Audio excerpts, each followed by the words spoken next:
The Weaver Elementalist is a awesome, pure spellcaster using elemental sparks. So, we're going to go over it. Levels 1 to 12, combat tutorial, all the items you need.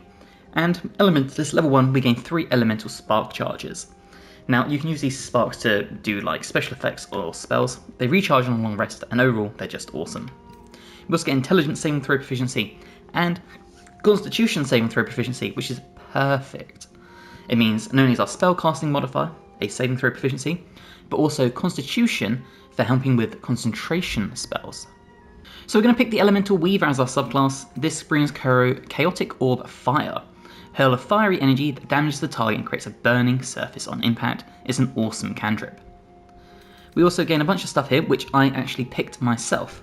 So for spells, I like taking Ray of Frost, Firebolt, and Shocking Grasp. 3 different damage types, and 1 melee, 2 ranged, so therefore something like that. I lost my trail of thought. 4 normal spells. We're going to take the Armour of Agathis, give you temporary hit points, and deal cold damage to people that hit you in melee. Magic Missile, a great spell from the start of the game to the end of the game. You can upcast it and it never misses. And Shield, a nice reactive spell, enough to boost your EC to protect you from damage from like Magic Missile or regular spells and attacks. Now when it comes to your elemental attunement, I'm just going to be going with Fire, but you should base this around whatever elemental you want.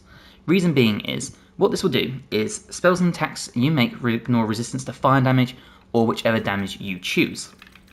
The other key thing is, when you deal fire damage, or cold, or whatever, with the spell you cannot roll a 1, and it will give you whichever chaotic orb for that type you've picked.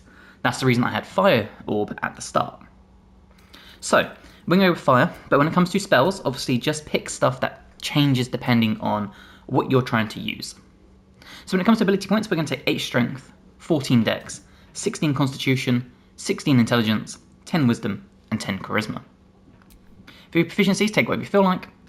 Elementalist level 2 gives you another spark. We also gain Insightful Cantrips. So our cantrips now deal additional damage equal to our Intelligence modifier. We gain Potent Cantrips, so cantrips are harder to evade entirely. When a creature succeeds a saving throw against one, it still takes half damage. We also have Blinding Advantage, so this uses an Elemental Spark. Exploding Elemental Spark causing a blinding explosion that distracts the enemy and gives you advantage on spell attack rolls. It also gives creatures disadvantage on saving throws against your spells. We get one more cantrip at this point, so let's take Acid Splash. For a spell here, we are going to take Hellish Rebuke. Let's get that reactionary damage dealer, which is fire damage. Again, if you're doing a different damage type, pick it based on that. If you've gone for Ice, go for Ice Knife. If you've gone for Necrotic, Arms of Hadar. You know, Sickness, or Poison, sorry, I should say, Rare of Sickness. Pick the spell that really fits the build you're doing, but if you're sticking with Fire, then go with Hellish Rebuke. And then obviously for a second spell I'm going to go with Burning Hands, but again, same thing. If you're going for Necrotic, Inflict Wounds, and Arms of Hadar. Elementalist level 3 brings you Elemental Sparks, we gain another one. We also get Attuned Spellcasting. Your knowledge of spells has progressed, replacing insightful cantrips with attuned spellcasting. When one of your spells or cantrips deal elemental damage, add your spellcasting modifier to the damage dealt. We also gain Elemental Momentum. Whenever the warrior deals acid, cold, fire, lightning, or thunder damage with a spell or cantrip, we gain momentum for 2 turns. Now again, for spells here, I'm going to be taking Scorching Ray. Again, pick it based on your build. And I'll be taking Misty Step just to help get out of danger or get to high spots, that sort of stuff. Elementalist level 4 gives you a new feat. We also gain a new spark and Restoring Sparks. Replenish an expending spell slot of any level by expending elemental spell charges in exchange. Usable once per long rest, kinda like sorcery points, but more limited. Now for a spell here, multiple other options still. I'm going to take Hold Person, it's a great way to end fights early, and I'm going to take Heat Metal just to tap into that fire theme again. And then for your ability score improvement, we're going to bump our intelligence up to 18. Elementalist level 5 brings you another elemental spark, or sorry, 2 elemental sparks this time. You also gain Flickering Embers, so you regain all your elemental spark charges after a long or short rest. And we gain Glyph of Warding, which is one of my favourite spells in the entire game. Okay, when it comes to spell at this point, obviously I'm going to be taking Fireball, because I think Fireball's great. Again, if you're going Lightning, Lightning Bolt, Lightning Arrow, those sort of things. I'm also going to take the Hunger of Hadar, because I just love this spell in total. 2 to d6 cold damage if they start their turn in the area, 2d6 acid damage if they end their turn in the area, they're blinded, and it's all classed as difficult terrain. And then we have an empowerment. So these empowerments will unlock infusion spells. So after casting the infusion, you're coating in something. So for example, acid is in the lingering acid. This one is flames, so causing your next fire strikes to be more potent as you go down the list. So I'm going to obviously be taking empowered flames. Elementalist level 6 brings you more elemental sparks. You also get Adroit Spellcaster. So cantrips targeting foes and allies can target an additional creature. The same card can be chosen twice. This effect can be used once per battle, which is awesome. We also get Cursed Mark, so mark an enemy using elemental sparks. They inflict it with a cursed debilitation for 3 turns and take 2 to 8 psychic damage. Now this gives you disadvantage on attack rolls and saving throws. Gives the enemy disadvantage on attack rolls and saving throws and reduces their AC by 2 and take extra elemental damage. Now we gain more cantrips, and for this one, I think Pulling Web is a must-have for any of the sort of themes you're going with. I think it's awesome, and we'll pair this very nicely with Guidance. For a spell, I really like taking Spirit Guardians because I think it's a really nice protective spell, especially if enemies run at you, they will take damage for it. And I will also take Thunder Wave because I think this is just an incredible first level spell. Elementalist level 7 brings you Elemental Sparks, so we gain 1 more Spark Charge. We also get Empowered Evocation. So your grasp of Evocation magic has tightened, and you add your Intelligence modifier to damage rolls with any Evocation spells. We gain more spells at this point, so I'm going to take Wall of Fire, just because obviously it taps into that fire theme, but I also really like Guardian of Faith. Nice way of getting a summon on the battlefield. It doesn't move, sadly, but any enemies that run into it, if they end their turn within it, they will attack that enemy, and it will also take equal damage to what it deals out, which does mean it disappears quick, but it can be a really nice way of just holding enemies off, or getting out some extra little damage. Now when it comes to immunity piercing, obviously pick the one that you're building your theme around, so I'm going to go with Fire. Level 8 brings you more sparks, so this time you gain another one. We also get 4th level spells. The first one I'm going to go with is Fire Shield Chill. Nice way of just like protecting yourself, I think it's really cool. I'm also going to take Haste, really nice to place on top of an ally, especially like a fighter, and let them deal out extra damage. Now we get Empowered Cantrips, and these are really fun. Multiple different types, and overall it's just incredible. So I am going to take Hellfire Orb as the first one. This is a bonus action, and 3 elemental sparks. Shoot a bright orb of hellfire from your fingertips that engulfs an area in flame. A pool of deadly hellfire is left in the aftermath of the explosion. There are so many good options here. Obviously, you could just go, if you go in ice, take all 3 of these. I kind of think it's worth splitting the damage a little bit though. So we're going to take Acid Shot as well, because I think this is just awesome. And we're going to go with Sonic Boom. Now for your ability score improvement, we're going to bump our intelligence to the max of 20. Elementalist level 9 gives you critical spellcasting. So you know you need to roll with a critical hit for a spell is reduced by 1, so it's now 19. We gain more empowered cantrips, so I would take Hellfire Blast. And then again, pick ones that really fit around your theme, or ones that you just think look cool. So for example, I'm going to take Erupting Bolt, because I think that's awesome. And I'm going to take Toxic Vapor. Now when it comes to spells here, the 2 I'm picking are Flame Strike, this is Radiant and Fire damage. And I'm going to be taking Cloud Kill, because I think Cloud Kill is awesome. Level 10 brings you more Elemental Sparks and Elemental Resonance. So when you deal damage with an elemental spell, you're stricken with Elemental Resonance. This increases your spell attack rolls and spell save DC by 3 for the duration of the effect. We gain more spells at this point, so I'm going to be coming down early levels, and I'll take something like Flaming Sphere, and probably something like Create or Destroy Water to tie in with the Thunder and Lightning. Elementalist level 11, Arcane Critical. So focus on the nuances of the Arcane, reducing the threshold needed to crit with spells by 5. This effect lasts for 3 turns and can be used once per long rest, and it costs 2 elemental sparks. We gain more spells at this point, so I'm going to be taking Disintegrate, because I think it's just insane, and we'll take Cone of Cold. And then finally, Elementalist level 12 gives you Cataclysm. This is a special level 6 damage type spell. As you can see, it does every damage type known to man. We get more spells as well at this point, so we're going to come down here, and first one I'm going to take is Wounding Ray, and we'll probably take something like Longstrider just to boost our companions. And then when it comes to your feat, obviously loads of good options. You could take Alert to boost yourself up the initiative. You could take something like a Dual Wielder, So you could use 2 staffs that allow you to have like innate spell power, so you can just have a free spell slot, something like that.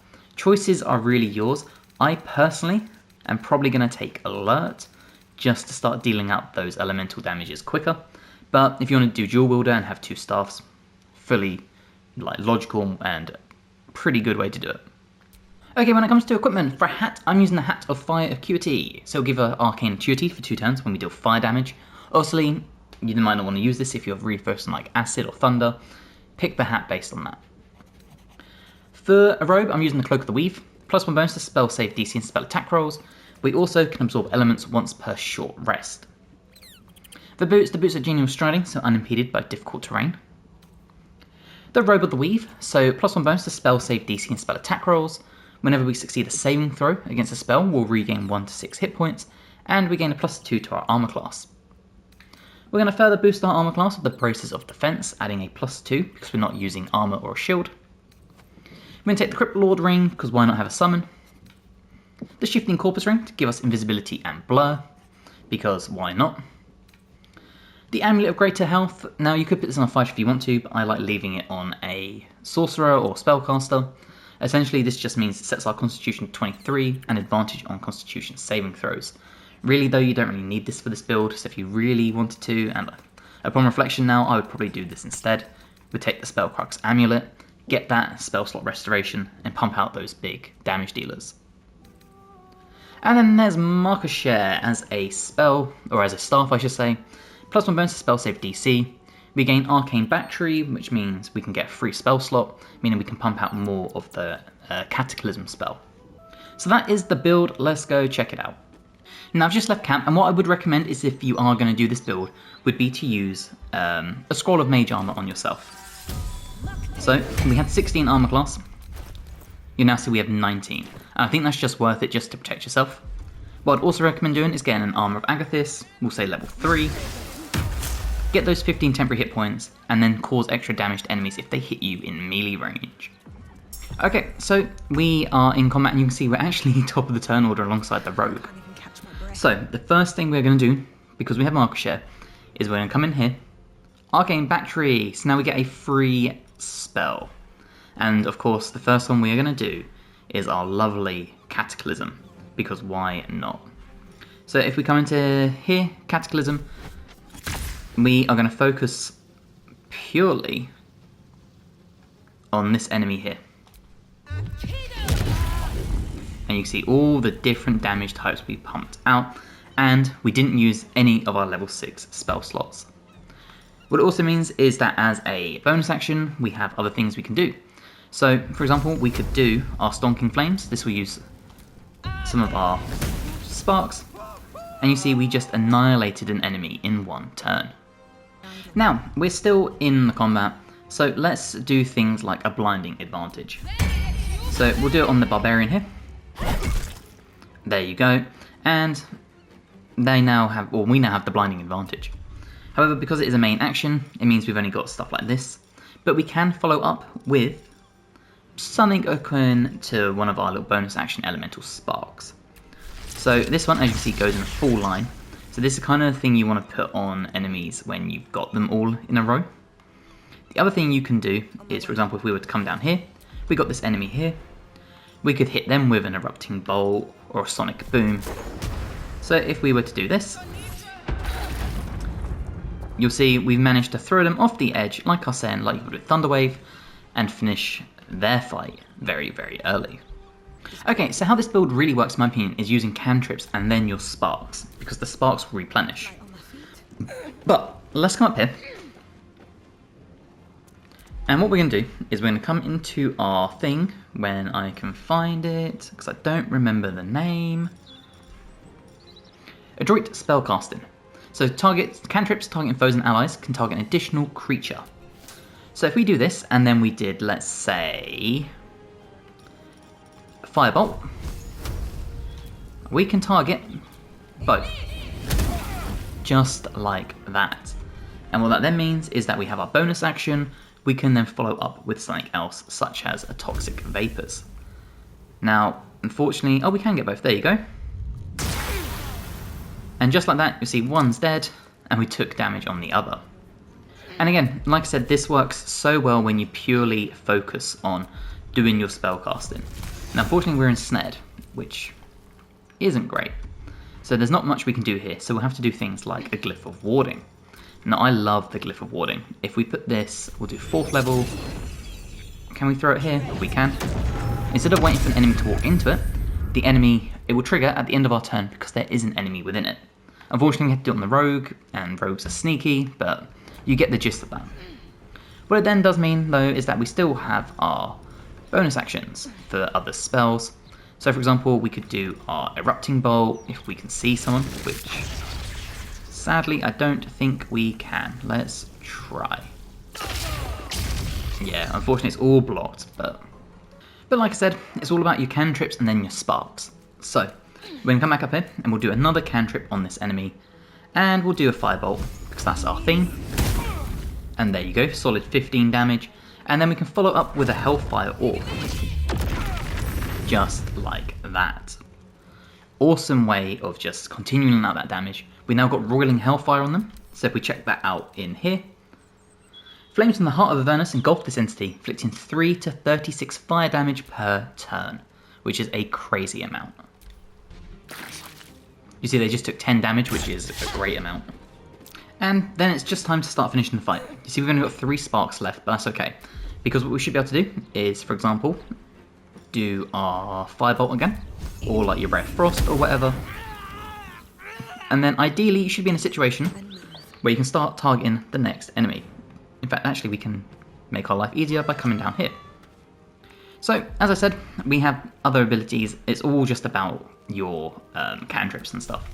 So we'll just do a Ray of Frost cantrip, 25 damage, and then we'll follow up with, we'll do a Wildfire Blast. Or not, because it's not close enough. We will do the Acid Shot. And what you would have noticed is that you can only use each one once. So once it's done, it's not available. And that's mainly because of our Elemental Sparks, or the fact, as you can see, some of them do require a long rest, like the Toxic Vapors, like the Erupting Bolt. So you've got to really pick and choose. But, as you see, no Elemental Sparks, short rest, they all come back. The spell slots don't, but the elemental ones do. So, like I said, really the best way to play this, unless you really need to pump out the damage and do, you know, your Cataclysm, stuff like that, is to do your cantrip and then bonus action, follow up with your Elemental Sparks doing these spells, because these are so fun. So I really do hope you have enjoyed this build. If you have, let me know in the comments below and let me know what you would change. I think for like a pure damage dealer spellcaster, this one is by far the best. It is just crazy good. So I really do hope you've enjoyed. Subscribe to the channel for more if you want to see more guides for Baldur's Gate, guides for the Dragon Age the Veilguard, Path of Exile 2, other games to come. Regardless, hopefully, I'll see you in the next one. Bye guys.